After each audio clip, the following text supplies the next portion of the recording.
Bonjour et bienvenue au Culte Espoir. Je m'appelle Amandine et je suis très heureuse de t'accueillir, cher auditeur, chère auditrice, pour vivre un temps de culte ensemble. Alors, pour nous accompagner aujourd'hui, je suis entourée de 3 hommes de Dieu. C'est un peu exceptionnel. Normalement, on est plus des femmes ici. C'est vrai. Alors, 2 chroniqueurs que vous connaissez bien, Stéphane Briand. Bonjour, messieurs. Salut. Bonjour. Bienvenue. Merci. Et puis, notre invité qui nous rejoint pour la 2e fois, Andrzej Ostrowski. Correct, merci. Bienvenue. Bonjour. Merci d'être avec nous. Et alors, si j'ai bien compris, tu es pasteur adventiste à l'église hispanique de Lausanne et à l'église lusophone de Genève. C'est correct. Oui, Donc, si tout j'ai à bien fait. compris, tu parles beaucoup de langues. Quelques-unes. Franchement, je suis admirative. Alors, veux-tu ajouter quelque chose à ma présentation, déjà? Non, c'est bon. Ok. Merci beaucoup. Et la semaine dernière, tu nous as parlé de comment vaincre nos ennemis, qu'apparemment des fois on peut être soi-même notre propre ennemi, du coup comment se vaincre soi-même. De quoi tu veux nous parler aujourd'hui? Donc aujourd'hui, je voudrais qu'on vraiment puisse réfléchir sur une phrase, sur une déclaration. Et c'est que je ne comprends pas ce que dit la Bible. Donc, ce sera plutôt une réflexion entre nous tous, j'espère, Ouais. sur Excellent. cette déclaration, je dirais comme ça. Je comprends pas ce que dit. Je pense qu'on peut se reconnaître des Oui, fois. Je clairement. ne J'espère, comprends pas oui, ce que tout je à suis fait. en train de lire. Et je suis très heureuse de pouvoir avoir cette réflexion sur la Bible. C'est un sujet qui me parle beaucoup. D'ailleurs, l'année dernière, on avait fait un culte espoir autour du thème « Pourquoi lire la Bible ?» Donc voilà, je prie que tout ce qui sera dit, ce qui sera échangé, ce qui sera écouté, puisse rendre gloire à Dieu, puisse être vraiment guidé par son Saint-Esprit.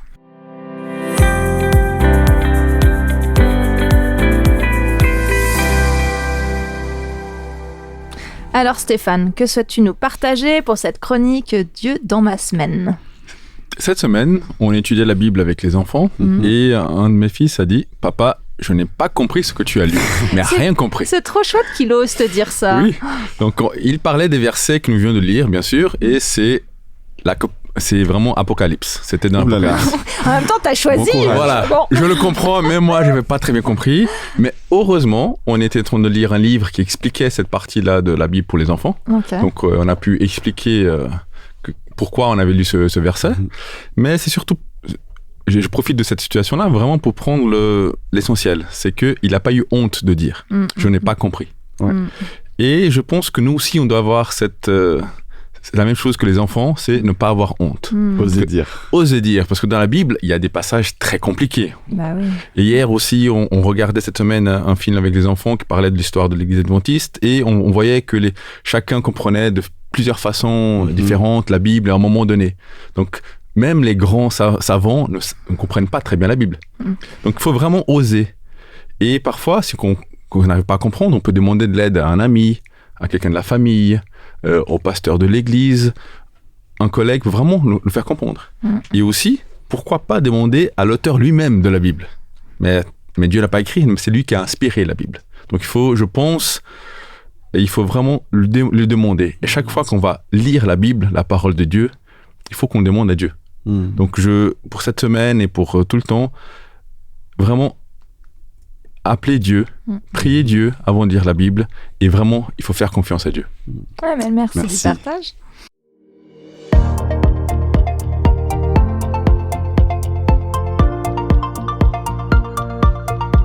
Alors la promesse que j'aimerais te partager aujourd'hui est, je trouve, très profonde. Ce seul verset pourrait, à mon avis, être le sujet d'une prédication en lui-même. Alors le voici, il se trouve dans Jean, chapitre 17, verset 3. C'est Jésus qui parle à Dieu. Or, la vie éternelle, c'est qu'ils te connaissent, toi, le seul vrai Dieu, et celui que tu as envoyé, Jésus-Christ. Alors, connaître dans la Bible, c'est un terme très fort. Hein. C'est pas, ouais, je le connais un peu. Non, c'est connaître intimement. Notre Dieu est un Dieu de relation qui souhaite que nous le connaissions. Lui nous connaît parfaitement et il souhaite que nous ayons une relation intime et personnelle avec lui. Et il veut commencer dès aujourd'hui une vie qui se prolonge dans l'éternité à ses côtés. Pour tous ceux et celles qui ont placé leur confiance et leur amour en lui, alors je trouve que c'est une promesse incroyable.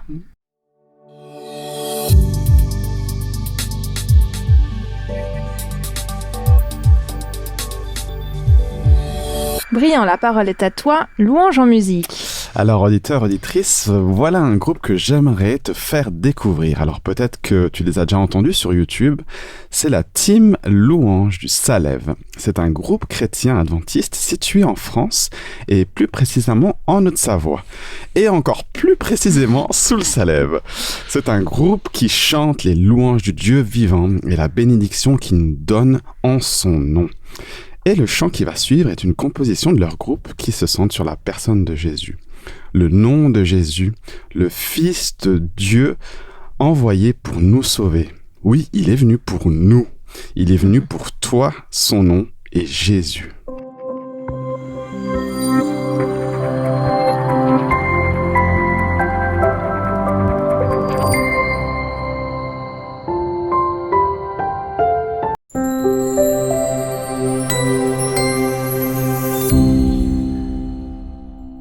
Je me rappelle une époque dans ma vie quand j'étais très inquiète concernant la Bible. J'étais très inquiété concernant la Bible. Parce que je vraiment voulais comprendre tout ce que la Bible dit. Ouh là là, c'était ambitieux. Oui. Et quand j'arrivais dans certaines parties de la Bible, j'étais un peu, je ne sais pas comment dire, peut-être frustré, ouais. Même stressé et angoissé. Parce que je voulais vraiment comprendre ce que la Bible il dit. Je voulais vraiment connaître ce que la Bible il dit pour moi et aussi pour partager avec les autres personnes. Okay. Et je me rappelle c'était pas pour la première fois, mais c'était quand je me rapprochais avec ce type de vision à livre de Lévitique. Ah oui. Donc j'essayais de comprendre ce qu'il dit, c'était vraiment pas évident. Et je pense que j'étais plus stressé avec le livre de Lévitique que pour les autres livres comme Daniel, Apocalypse, parce qu'il a beaucoup de livres, de séminaires qu'on attend, qu'on déjà connaît un petit peu. Mais je rappelle que j'étais un peu angoissé même quand j'étais en train de lire le livre Lévitique et après des autres livres, certaines parties dans l'Ésaïe, certaines parties de Zacharie, on dira comme ça. Ancien Testament, quoi, j'ai l'impression. Ancien Testament, mais pas que ça, parce que quand j'ai commencé je me rappelle très bien le jour quand je commençais, je me suis dit, OK, il faut que je mémorise la Bible et je commençais à mémoriser le livre de l'Épître de Romains. Romains. Ouais. Et c'était tellement philosophique, complexe, tellement théologique, et c'était quand même complexe. Donc, je me ressentis un peu frustré parce que je me suis dit, bon, je voudrais comprendre bien la Bible. Et j'ai identifié que c'était quelque chose en moi, mais bon, j'ai commencé à prier pour ça et commencé à connaître à chaque fois plus et plus.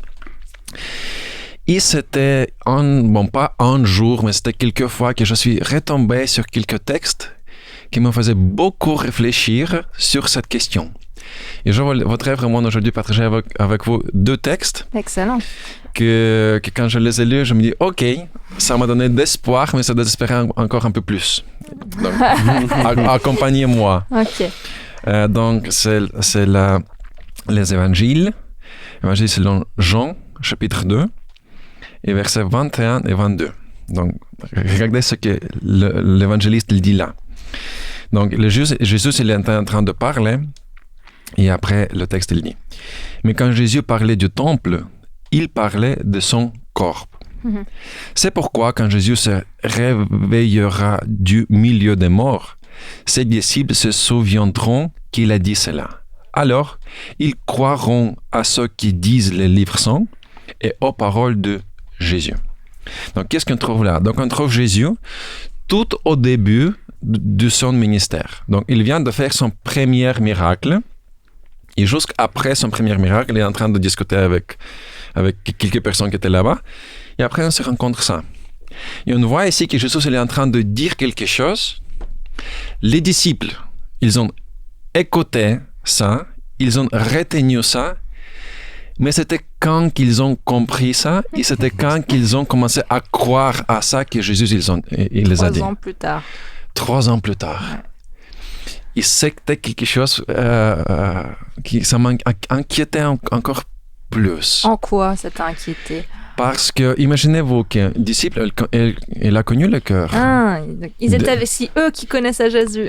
Donc, eux, ils étaient avec Jésus. Ils passaient avec Jésus. Ils ont écouté Jésus parler. Ils ont eu cette opportunité de poser toutes les questions. Et Jésus, il a eu l'opportunité de répondre à toutes ces questions. Mais pendant 3 ans, eux, ils ont resté avec quelque chose qu'ils n'ont pas compris. Mais selon le texte, ils n'ont même pas cru à ce que Jésus il a dit. Et d'une façon, d'un côté, ça m'a soulagé un petit peu parce que je me suis dit, ok, bon, si même les disciples avec Jésus, quand ils étaient ensemble, c'était pas tout qu'ils ont compris. Ça m'inquiétait aussi, mais qu'est-ce qui se passe? Pourquoi Jésus il n'a pas répondu ça? Pourquoi ils ont eu cette partie du message qui ça restait comme un voile jusqu'à 3 ans plus tard.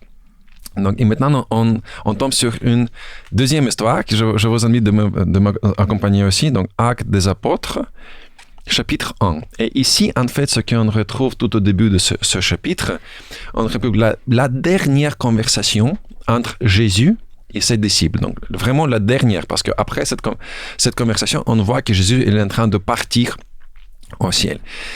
Et la conversation, il se déroule comme ça. Donc, c'est quelques déclarations de Jésus. Donc, Jésus il est en train de lui dire quelque chose. Après, c'est les disciples qui lui posent une courte question. Et Jésus, il leur répond cette question et en train de qu'il parle, il remonte. Donc, vraiment, la toute dernière conversation et la toute dernière question. Et je voudrais qu'on lit ensemble cette question-là. Donc, la question était la suivante. Donc, c'est le Acte des Apôtres, chapitre 1, verset 6.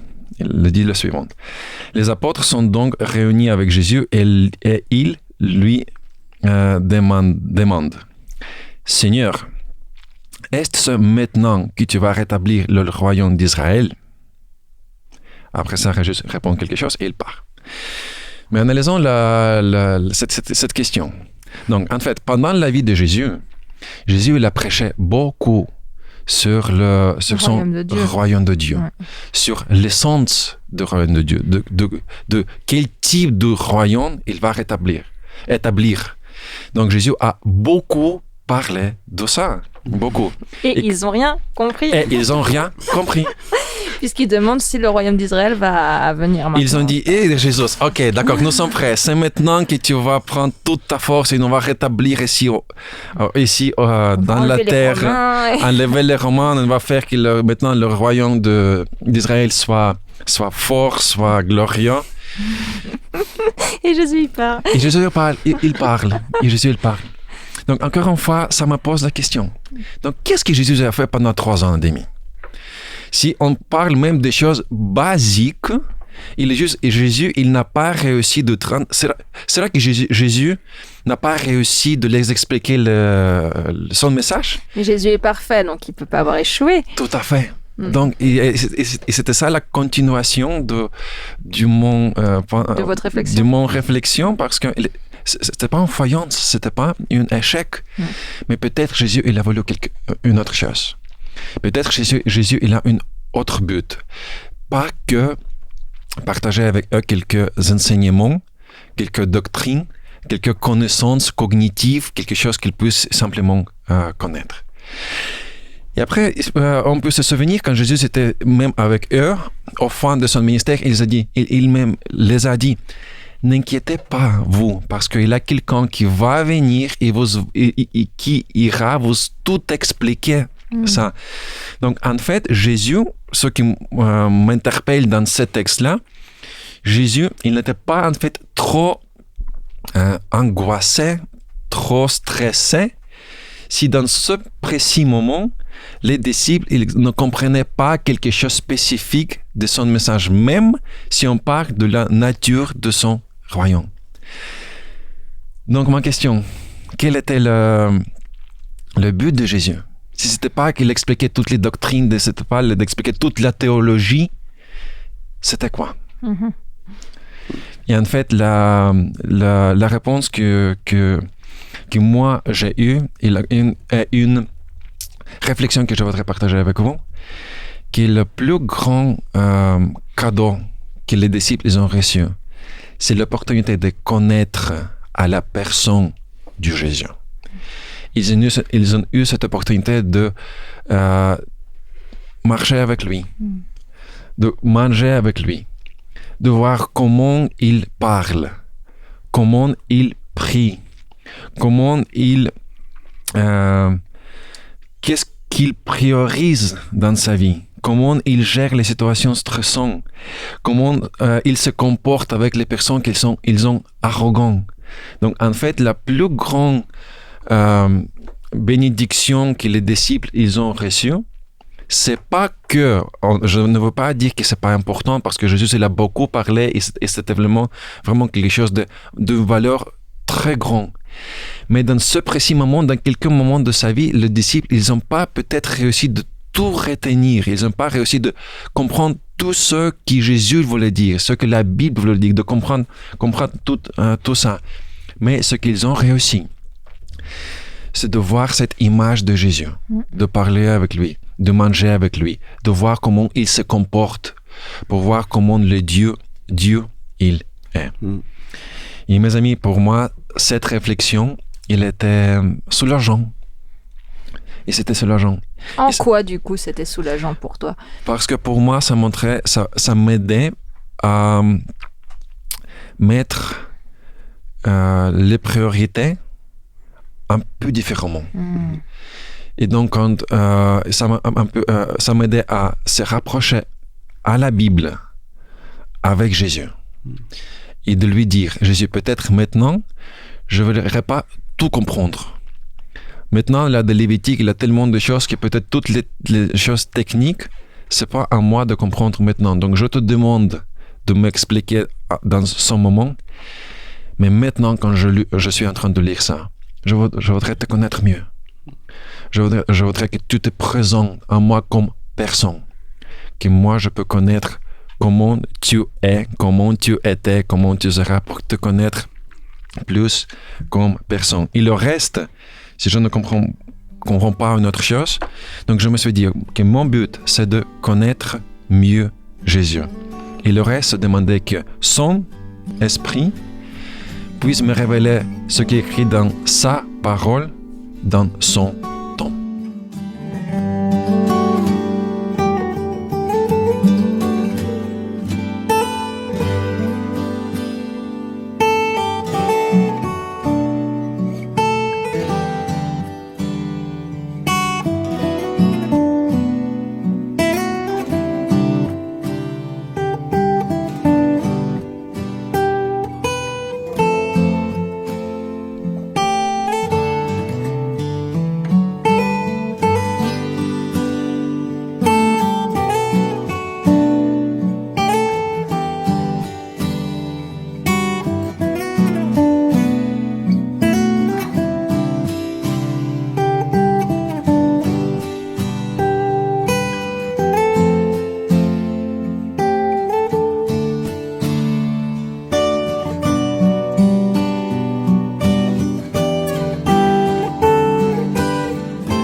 Chers auditeurs, chère auditrice, tu te trouves au Culte Espoir et nous venons d'écouter Andrei qui vient de nous partager sa réflexion sur le souhait de Jésus d'avoir avant tout une relation avec nous, que nous apprenions à le connaître et d'ainsi petit à petit pouvoir comprendre sa parole, sa Bible, son message. Alors réaction à chaud, messieurs, que ressortez-vous de ce partage ?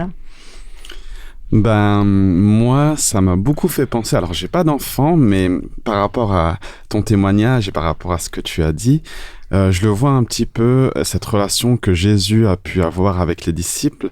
Voilà, les disciples, ça leur a résonné en eux bien des années plus tard. Et ça me fait penser un peu quand mes parents m'ont inculqué des choses enfants et que je comprenais pas forcément pourquoi ils me disaient ça. Je disais ouais, ok. Et qu'en fait, c'est bien des années plus tard que ça fait écho en moi. Et j'aime bien... T'as compris pourquoi que j'ai compris pourquoi il m'avait dit ça et comment ça allait servir en fait dans ma vie. Et j'aime bien en fait le temps aussi que Jésus en fait il s'impose pas dans notre il explique des choses, tu ne comprends pas, mais il ne s'impose pas, il veut pas absolument s'acharner pour que tu comprennes, même s'il nous laisse vraiment tous les éléments en main, mais nous on a ce temps de cheminement, ces années pour essayer de saisir, de comprendre. Et voilà, ce temps de cheminement aussi que Jésus a eu avec ses disciples aussi. Et je trouve très interpellant. Et toi, Stéphane? C'est la même lignée, c'est que Dieu, le plus important, comme il a dit, c'est de le connaître, de l'aimer. Ça, c'est le plus important, de vouloir le connaître. Oui, mais tu dois le connaître. Comment on le connaît finalement? C'est à travers la lecture de la Bible notamment, et en même temps si je comprends pas la Bible, donc moi c'est ça que je trouve le plus merveilleux dans Dieu, parce qu'il a dit ok, tu veux me connaître, ok, commence à lire, il y a des passages qui c'est très clair, tu vas comprendre, et Dieu va aider cette personne, comme m'a aidé mes enfants, je vois vraiment avec mes enfants tout ça, il y a des moments que tu vas lire des passages que on va rien comprendre, ok, c'est pas grave, on passe au prochain, et là on va tomber sur le Jean, et Jean explique très bien comment Dieu est amour, donc ça va me parler, ou peut-être moi je préfère quelqu'un plus technique, plus droit, donc on va avec sur Matthieu, que c'est plus Dieu, Jésus est plus vraiment systématique, et Dieu va laisser le temps, comprendre, faut pas abandonner, mais il faut continuer à lire des choses, qu'on comprend pas, on passe à côté, peut-être un texte va le comprendre, ou demander à quelqu'un. Parfois on est tout seul, mais parfois on peut demander à quelqu'un. Quelque chose, un texte pour moi que tu vas me parler, donc peut-être je te connais un peu mieux, donc lis ce texte-là parce que là tu vas comprendre. Et c'est cette manière-là qu'on va commencer petit à petit à connaître Dieu, et le plus important c'est vraiment de le connaître lui. Qu'est-ce que son exemple? C'est de le chercher à travers la parole, quoi. Tout à fait. Moi, ce qui m'a interpellé, à un moment donné, tu parlais de que j'ai retrouvé la référence de ce que tu disais, c'est dans Jean 14 où il dit je demanderai au Père de vous donner quelqu'un d'autre, et il parle du Saint-Esprit. Je me suis dit ça c'est vraiment aussi notre clé, parce que nombre de personnes finalement lisent la Bible, même des érudits, des théologiens, sans jamais rencontrer Dieu. Sans jamais rencontrer finalement, et pour moi, de ce que j'en comprends, c'est par l'Esprit Saint aussi qui nous guide justement, nous ouvre les yeux pour comprendre des fameux textes de Lévitique dont tu parlais, qu'au début on les trouve extrêmement difficiles à comprendre. Tout à fait, on trouve dans les évangiles qu'il était plusieurs groupes de personnes. Il y a eu des pharisiens, les experts du parole, mais ils n'arrivaient pas à voir à Jésus, ils n'arrivaient pas à voir le Messie qui était devant eux, et on voit les disciples qui étaient les simples personnes pas avec une éducation formelle, qu'ils ont réussi de voir vraiment le plus important. Ouais, c'est ça. Et après, Jésus, il est en train de former à ce jeune-là, mais pas que avec les informations cognitives, sinon aussi pour la contemplation. Et l'éducation par contemplation, on dit comme ça en français, oui. Contemplation, elle est puissante. Et la contemplation de quoi, du coup, de la Bible? On pourrait dire, moi je voudrais reprendre l'exemple des enfants, par exemple. Le père, il peut dire beaucoup de choses, mais qu'est-ce que les enfants ils vont faire? Le comportement. Suivre l'exemple, alors. Tout à fait, l'exemple. Le comportement, il parle beaucoup plus que les paroles. Donc, les disciples, ils ont réussi d'apprendre de Jésus par contemplation. Ils ont réussi à voir peut-être des leçons plus importantes qu'il donnait l'Apocalypse dans sa vie, ce qui a changé ses propres vies. Donc, ta définition de la contemplation, là, c'est d'observer comment Jésus agissait. Observer comme le Jésus agissait, et aussi observer comme le Jésus, il est. Je dirais comme ça. Et aujourd'hui, pour nous, ça peut être un peu même théorique, parce que pour les disciples, Jésus était là-bas, ils pouvaient lui toucher, ils pouvaient être avec... C'était palpable. C'était palpable. Mais aujourd'hui, pour nous, c'est pas tout à fait la même chose. Donc, moi, dans une certaine époque, moi aussi, j'ai posé la même question, et j'étais sincère avec Dieu. Je lui ai dit, Jésus, je voudrais te connaître mieux. Aide-moi, j'étais très sincère avec ma prière, et moi aussi, je me suis dit, je voudrais connaître qu'est-ce qui veut dire attendre ta parole et t'écouter. Et Jésus était dans ce moment-là, je crois que c'était même Jésus qui m'a répondu, il a dit, commence avec les évangiles. Commence à me connaître dans les évangiles, de voir comment j'agis, comment je pensais, comment moi j'étais en train d'être. Et après, quand j'ai fini les évangiles, le pas suivant pour moi, c'était un livre magnifique, écrit par quelqu'un qui s'appelle Ellen White. Et c'était le livre qui est en anglais Desire of Ages. Je sais pas, le désir des âges, mais je sais pas si c'est comme ça que ça a été traduit en français. Je sais pas. C'est le livre qui parle de la vie de Jésus. Donc en fait, c'est un bel livre qui parle avec les détails, explique un peu plus. Donc en lisant aussi ce livre-là, c'est aussi quelque chose de fort pour moi de connaître encore plus. Et peut-être pas connaître lui en palpable, mais j'ai réussi de lui connaître dans ma imagination, dans ce que moi j'ai retenu avec la lecture que j'ai eue. Et toi alors, cher auditeur, chère auditrice, qu'est-ce que tu souhaites retenir de ce temps de partage pour ta vie ?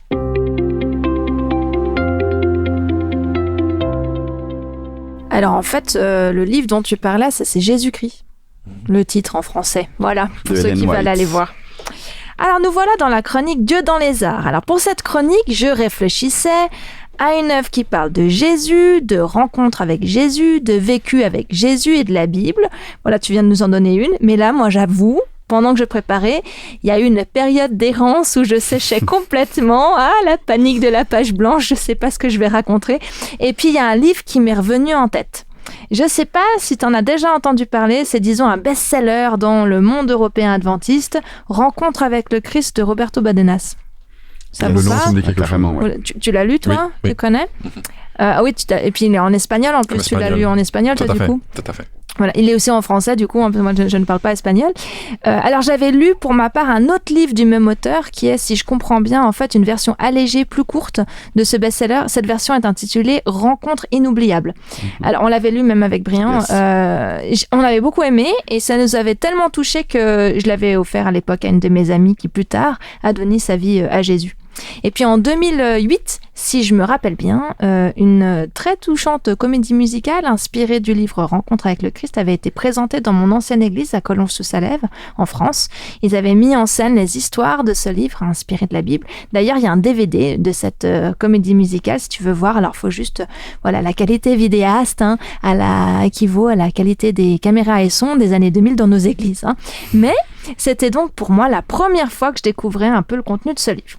Du coup, me rappelant de celui-ci, j'ai acheté ce mois Rencontre avec le Christ, histoire de découvrir la version longue et originale, et je suis actuellement en pleine lecture.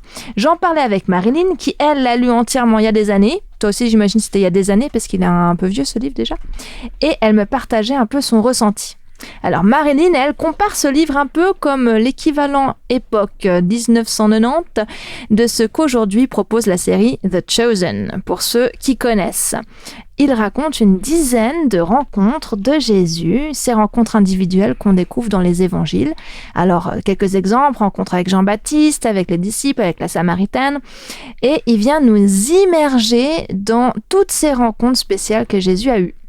Alors Marilyn me partageait, et du coup, j'ai pu le constater moi-même dans mes lectures, que ce qui est intéressant, c'est que tu as l'impression de lire un roman un peu, parce que Roberto Badenas va pas juste raconter le texte biblique ou en parler de manière analytique, théologique. Il a utilisé ses connaissances parce qu'il a étudié la théologie, il l'a enseigné, il a étudié les sciences bibliques aussi, et puis il a étudié et utilisé les ressources disponibles, à savoir le Talmud notamment. Alors moi, je connais pas grand-chose. La Mishnah, Gemara sont les enseignements et doctrines des traditions de la culture juive des 5 premiers siècles de notre ère. Puis grâce à ça, il nous aide à comprendre ce qu'était la vie à l'époque. Il nous décrit un petit peu le cadre géographique, il nous fait plonger dans l'histoire, dans cette rencontre, pour qu'on puisse saisir une part de la profondeur, de la sensibilité de Jésus, le dilemme de la personne en face, et puis comment Jésus va rejoindre cette personne, qu'est-ce que Jésus va donner, puis quelle est l'espérance qu'il y a derrière la rencontre avec Jésus. Du coup, il nous fait observer un peu comme tu nous disais tout à l'heure. Alors, Roberto Badenas dit dans l'avant-propos du livre, je cite, « Depuis que j'ai été rencontré par le Christ, rien ne me semble plus important que la rencontre avec l'autre. » Intéressant. Mhm. Et puis un peu plus loin, il dit « Il me semble qu'en me glissant ainsi au cœur des rencontres avec Jésus, je me mets à l'écoute des besoins les plus profonds des hommes et des femmes d'aujourd'hui. En même temps qu'à son écoute personnelle, je rencontre à la fois l'autre et le tout autre, donc Dieu. Cette démarche me paraît donc utile à 3 niveaux. Elle me permet 1. De développer une meilleure connaissance des relations humaines, 2. De découvrir les finesses de la psychologie divine, tout empreinte d'amour, et 3. De me nourrir de la présence de celui qui est source de guérison et source de vie. » Voilà, Roberto Badenas parle de ces rencontres bibliques comme porteuses d'espérance, espérance qui peut également aujourd'hui se révéler dans nos propres rencontres avec Jésus. C'est un livre qui nous apporte un regard, une interprétation intelligente, selon moi, et profonde de ces rencontres bibliques, et nous invite aussi à aller replonger dans la Bible, ou nous y replonger pour la première fois peut-être, pour aller redécouvrir ces histoires et par l'Esprit Saint, laisser Dieu nous faire grandir dans notre compréhension de qui il est et de la relation qu'il souhaite avoir avec nous. Donc, livre que je recommande. Et puis pour conclure cette chronique, j'aimerais te partager un chant qui parle de l'amour de ce Dieu qui vient à notre rencontre et qui nous remplit de son amour, de sa joie et de son espérance.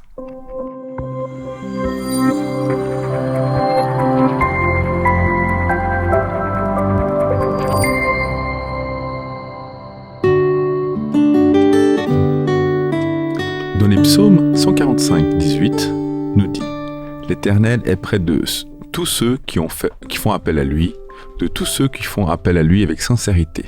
Faisons appel à lui. » André, pourrais-tu prier pour nous ? Prions. Notre Seigneur, notre Dieu, aujourd'hui nous voudrions te remercier par Jésus. Et pour que c'est Jésus qu'on trouve dans les Écritures, il est auprès de nous. Il est prêt d'être révélé. Et je demande, Seigneur, pour chacun de nous, pour toutes les personnes qui nous écoutent, que nous puissions prendre cette décision de te connaître mieux, de se rapprocher à toi, de contempler à toi, et que toi, Seigneur, tu puisses être révélé dans nos vies. Et on prie ça en ce nom de Jésus. Amen. Amen.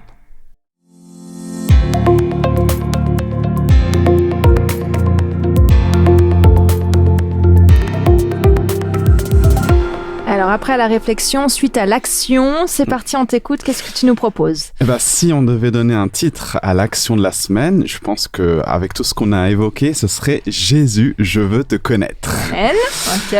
Alors c'est pas évident de connaître quelqu'un qu'on ne voit pas, que l'on n'entend pas, tu l'as dit. Pourtant Jésus dit « Je suis avec vous tous les jours, jusqu'à la fin du monde ». Il dit encore « Heureux celui qui croit, mais qui n'a pas vu ». Donc, d'après ces paroles, connaître Jésus est à notre portée, non ? Alors je pourrais te présenter qui est Jésus pour moi, mais le mieux, c'est que tu le fasses par toi-même. Alors voilà l'action de la semaine pour toi. Si c'est la première fois que tu ouvres la Bible, je te propose de dire la phrase suivante. Jésus, je veux te connaître. Tu peux même la dire à haute voix si tu veux, ça permet de mettre le corps et l'esprit en action. Puis commence à lire les évangiles dans le Nouveau Testament, Matthieu, Marc, Luc, Jean. Alors au début, ça pourra paraître un peu ardu, mais ne te décourage pas, ça te parlera à un moment donné. Et si tu es plus habitué à lire la Bible, je te propose de dire « Jésus, je veux continuer à te connaître plus ». Puis relis les passages que tu connais déjà pour sortir d'autres aspects de la vie de Jésus que tu n'aurais encore jamais vus. Et je t'assure, pour l'avoir fait, c'est impressionnant, ce que l'on peut découvrir sur des textes qu'on croyait connaître sur le bout des doigts. À chaque fois qu'une phrase est rapportée de Jésus, lis-la avec attention, même peut-être plusieurs fois, comme pour ancrer cette parole, la faire sens dans ta vie.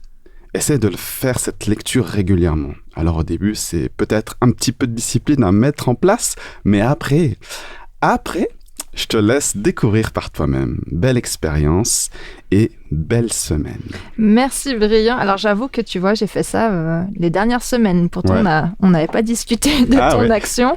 J'ai relu tous les évangiles, ça m'a fait un bien fou. Et c'est vrai que c'est dingue comme en fait...